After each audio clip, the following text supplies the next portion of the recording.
예수 그리스도의 형상 성막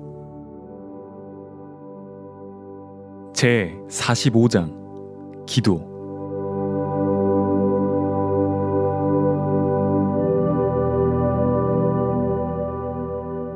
너는 분향할 단을 만들지니 곧 조각목으로 만들되 장이 1규빗 광이 1규빗으로 네모 반듯하게 하고 고는 2규빗으로 하며 그 뿔을 그것과 연하게 하고 단 상면과 전후 좌우면과 뿔을 정금으로 싸고 주위에 금태를 두를지며 금태 아래 양편에 금꼬리 둘을 만들되 곧 그 양편에 만들지니 이는 단을 매는 채를 꿰을 곳이며 그 채를 조각목으로 만들고 금으로 싸고 그 단을 증거궤 위 속죄소 맞은편 곧 증거궤 앞에 있는 장 밖에 두라. 그 속죄소는 내가 너와 만날 곳이며. 출애굽기 30장 1절부터 6절. 하나님은 향단의 위치를 속죄소 맞은편 장 밖에 두라고 말씀하셨다. 성막에 들어가면 안쪽에 성소가 있고 그 안에 지성소가 있는데 성소와 지성소 사이는 휘장으로 가려져 있다. 법궤는 휘장 안 지성소에 놓여 있고 향단은 성소 곧 휘장 밖에 놓여 있다. 하나님은 지성소 안에 있는 법궤와 지성소 밖에 있는 향단을 서로 마주 대하게 하라고 하셨다. 하나님께서 속죄소를 내가 너희와 만날 장소라고 말씀하셨는데 이 부분에 대해 생각해보자. 제사장들이 성소에서 매일 섬기는 예를 행하고 지성소에는 오직 대제사장만 1년에 한 차례 들어갈 수 있었다. 레위기 16장에 보면 지성소에 들어가는 예가 잘 나타나 있다. 그곳에는 그냥 들어가는 것이 아니라 상당히 까다로운 절차를 거쳐야 한다. 만일 지성소에 잘못 들어갔다가는 죽임을 당한다. 아론의 아들 나답과 아비후는 지성소에 들어갔다가 죽임을 당했는데 그 이유는 향로에 하나님이 명하시지 않은 다른 불을 담아 분향했기 때문이다. 아론의 두 아들이 여호와 앞에 나아가다가 죽은 후에 여호와께서 모세에게 말씀하시니라. 여호와께서 모세에게 이르시되 내 형 아론에게 이르라. 성소의 장 안 법궤 위 속죄소 앞에 무시로 들어오지 말아서 사망을 면하라. 내가 구름 가운데서 속죄소 위에 나타남이니라. 아론이 성소에 들어오려면 수송아지로 속죄 제물을 삼고 수양으로 번제물을 삼고 거룩한 세마포 속옷을 입으며 세마포 고이를 살에 입고 세마포 띠를 띠며 세마포 관을 쓸지니 이것들은 거룩한 옷이라. 물로 몸을 씻고 입을 것이며. 레위기 16장 1절부터 4절. 평민이 속죄 제사를 드릴 때 흠없는 암염소를 제물로 삼듯 대제사장인 아론도 죄인이기에 그 죄를 씻기 위해 흠없는 수송아지로 속죄물을 삼고 수양으로 번제물을 삼아 우선 하나님 앞에 제물을 드려야 했다.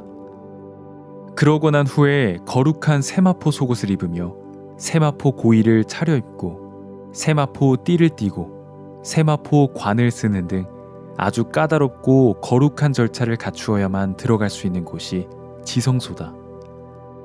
그것도 대제사장이 1년에 한 차례 들어갈 수 있다.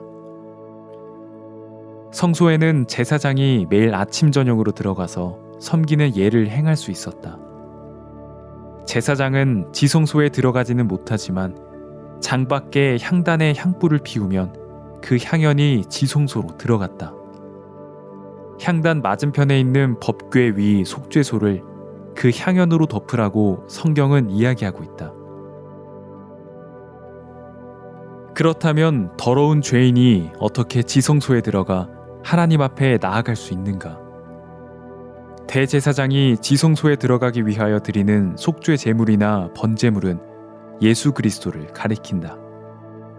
예수 그리스도의 보혈은 우리를 하나님 앞에 세우기에 충분하기에 예수님께서 우리의 속죄 제물이 되고 번제물이 되어 주셔서 우리는 언제든지 그 보혈을 힘입어 하나님 앞에 담대히 나아갈 수 있다.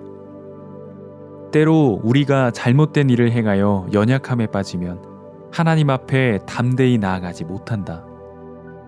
그럴 때 향연과 같은 우리의 중보자 예수 그리스도를 힘입으면 담대히 하나님 앞에 나아갈 수 있다. 지성소에는 아무나 들어갈 수 없지만 향연은 언제든지 지성소에 들어갈 수 있다. 사도 요한이 향연이 성도의 기도와 함께 천사의 손으로부터 하나님 앞으로 올라가는지라고 기록했듯이 향연은 성도의 기도를 의미하기도 한다. 비록 우리는 연약하고 부족하지만 기도로 말미암아 언제든지 하나님 앞에 나아갈 수 있다. 내가 대구에서 목회를 시작했을 때 굉장히 어려운 일들을 많이 겪었다. 육신적으로도 연약한 부분이 많았지만 물질적으로나 형편적으로도 굉장히 어려웠다. 매일 계속되는 곤고한 삶 속에서 내가 기대를 둘 수 있는 분은 주님밖에 없었기에 자주 무릎을 꿇고 기도했다. 주님 앞에 기도를 드릴 때면 비록 내 몸은 세상의 많은 문제에 쌓여 있었지만 내 마음은 그 문제에서 벗어나 하나님과 만나는 속죄소와 같은 곳에 가 있다는 것을 느낄 수 있었다. 내 연약한 것도 가난한 것도 어려운 것도 다 잊어버리고 하나님 문서 선교의 길을 열어주십시오. 하나님 방송으로 복음을 전할 수 있게 해주십시오라는 기도를 나도 모르게 했다. 기도를 마치고 나서 눈을 떠보면 여전히 가난하고 초라하고 어려운 환경 속에 있었다.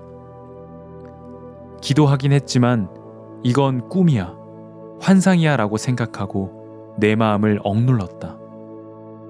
그러나 여전히 가난하고 어려운 형편 가운데 있으면서도 기도할 때는 아프리카, 브라질, 러시아나 미개국에 있는 사람들에게 선교사를 보내게 해달라고 기도했다. 눈을 뜨면 다시 나의 연약함과 부족함에 사로잡혔지만 또 하나님 앞에 기도할 때면 하나님의 왕자가 되어서 이 땅의 일들을 잊고 하나님과 함께 하늘의 일들을 위해 기도하고 있는 나를 발견할 수 있었다. 그 후 그러한 기도는 내가 한 것이 아니라 내 안에 계신 성령께서 인도하셨다는 것을 깨달으면서 하나님이 이루어 주실 것이라는 믿음이 일어났다. 그래서 어느 날 몇 명의 형제들이 모인 자리에서 앞으로 하나님께서 세계에 선교사를 보낼 수 있게 하실 것이다. 책을 출판하고 방송 설교를 하고 수많은 사람들을 모아 집회를 하고 수양회를 하게 될 것이다 라고 이야기했다. 물론 아무도 믿지 않았다. 그 중에 점잖은 한 형제가 목사님, 그래도 꿈은 크게 갖는 게 좋습니다 라고 나에게 용기를 주는 말을 했다. 그들의 그러한 태도는 당연했다. 주변의 형편을 보면 그 기도가 이루어질 가망이 전혀 없어 보였기 때문이다.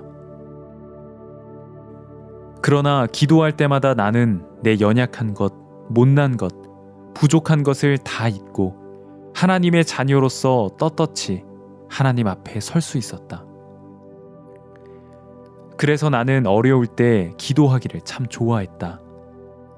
나는 많은 사람들에게 멸시와 천대와 핍박을 받는 사람이지만 기도할 때만큼은 하나님의 보좌 앞에 하나님의 아들로 당당히 서 있는 나 자신을 발견하곤 했다. 나도 처음에는 내가 한 기도 내용을 생각하면 이건 꿈이야, 이루어질 수 없는 일이야, 망상이야 라고 생각했지만 날이 가면 갈수록 주님께서 내 기도에 힘을 주셨고 기도할 때마다 마음의 믿음을 굳게 세워주셨다. 그래서 나는 하나님을 믿는 믿음으로 그 일을 시작했다. 선교학교를 시작하려고 했을 때 많은 형제자매들이 반대했다. 우리 형편이 너무 어려워서 있을 수 없는 일이라고 생각했기 때문이다. 그런데 하나님께서는 그 일을 이루어 주셨고 그 후에 책을 출판하는 일이나 선교사를 파송하는 일이나 방송 설교를 하는 일 등 모든 일에 하나님께서 인도하시는 것을 볼 수 있었다. 이러한 일들을 보면서 나는 사도 바울이 빌립보 감옥에서 겪었던 일을 생각하게 되었다. 사도 바울은 매를 많이 맞고 감옥에 갇혔지만 하나님께 찬양을 드리고 감사했다. 그것은 사도 바울이 자기 형편을 잊어버렸기 때문이다. 그의 몸은 감옥에 있었지만 그의 마음은 주의 인도를 따라서 하나님의 보좌 앞에서 하나님을 찬양했던 것이다.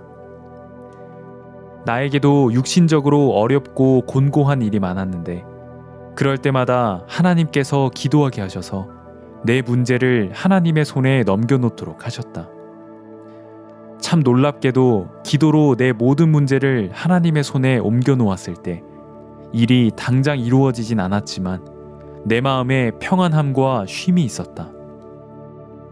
그리고 얼마 지나지 않아 하나님께서 그 문제들을 아름답게 이루어 주시는 것을 자주 경험할 수 있었다.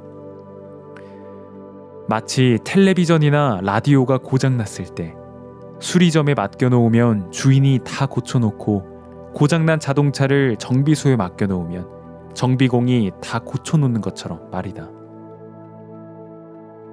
내가 고통스러울 때 비록 내 육신은 하나님 앞에 나아가지 못하지만 기도로 하나님 앞에 나아갈 수 있고 하나님과 동행할 수 있다. 마치 지성소에는 대제사장이 송아지나 수양으로 번제를 드리고 거룩한 세마포 속옷을 입는 등 많은 절차를 거쳐 1년에 한 차례밖에 들어갈 수 없지만 매일 아침 저녁으로 드리는 속죄소 맞은편의 향연은 하나님과 만나는 속죄소 위에 도달하는 것과 같다. 우리가 하나님의 얼굴을 직접 대하려면 죽음의 강을 건너야 하지만 무릎을 꿇고 하나님께 기도할 때 우리는 이 땅에 있어도 우리는 마음으로 하나님과 만날 수 있는 것이다. 거듭 이야기하지만 하나님께서 출애굽기 30장에서 향단을 만들어서 속죄소 맞은편에 두라고 말씀하셨다. 그 이유는 지성소에는 대제사장이 1년에 한 차례씩밖에 들어갈 수 없지만 향연은 매일 아침 저녁으로 하나님의 전에 상달될 수 있기 때문이다. 우리가 육체를 가지고는 매일 하나님 앞에 나아갈 수 없지만 기도로 우리 마음은 하나님의 보좌에서 하나님과 사귐을 가질 수 있다.